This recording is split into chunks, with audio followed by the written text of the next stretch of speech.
Welcome back, চলে আসলাম আমার আপনাদের মাঝে নতুন একটা ভিডিও নিয়ে। আমি আজকে দেখাবো কিভাবে মিক্স সুশি বানানো হয়, জাপানিজ অথেন্টিক মিক্স সুশি।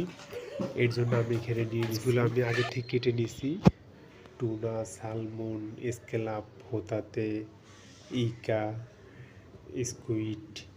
আমার টোটাল 8 প্রকারের মাছ নিচ্ছি। সবগুলো আমি ছোটো ছোটো করে স্লাইস করে নিচ্ছি। পার স্লাইস 18 থেকে 20 গ্রামের ভিতরে, সবসময় চেষ্টা করবেন 18 থেকে 20 গ্রামের ভিতরে এরকম স্লাইস যেন হয়। তো আমি ওই সাইজের নিচে দেখেন, আমি সুশি সাইজটা আগে বানিয়ে রাখছিলাম ভিনেগার দিয়ে। তো আমি যেটা করবো, আমার অর্ডারটা ওসাবি ছাড়া। তো আমি যেটা করছি যে আমি ফার্স্টে টুনাটা নিলাম, টুনার মধ্যে ওসাবি ছাড়াই আমি টুনাটা বানিয়ে নিলাম। দেখেন ফার্স্টে আমি যেটা করতেছি, আমি হাতে মাছটা নিতেছি। মাছটা নেওয়ার পরে রাইসটা একটু চাপ দিতে হইব। আপনার আঙ্গুল দিয়ে, সাদা আঙ্গুল দিয়ে সুন্দর মতো রাইসটা একটু চাপ দেবেন।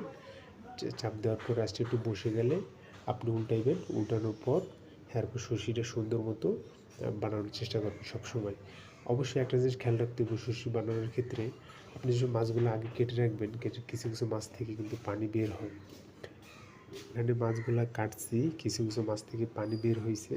তো অবশ্যই চেষ্টা করবেন ওই পানিটা, এক্সট্রা পানিটা আছে ওগুলো টিস্যু দিয়া কিংবা তৈলে দিয়া ভালো মতো পরিষ্কার করার চেষ্টা করবেন। এক্সট্রা পানিটা ফালাই দেবেন। ফালাই দেওয়ার ফলে এই ক্ষেত্রে কি জিনিসটা সুবিধা হবে, আপনি সুশিটা সুন্দর মতো বানাতে পারবেন। তো দেখেন আমি এখানে যে আমার একটা আনাগো ছিল, আনাগোটা সুন্দর মতো আমি একটু আগুন দিয়ে পোড়াই নিছি। আর ওটা একটা এক্সট্রা একটা কালার আসার জন্য এবং এক্সট্রা একটা স্মোকি ফ্লেভার আসার জন্য আমি একটু আগুন দিয়ে পোড়াই নিছি।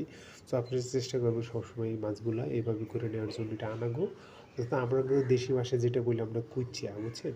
এটা জাপানিজ কুচিয়া, তো ওটার নাম জাপানিজ হিসেবে আনাগো।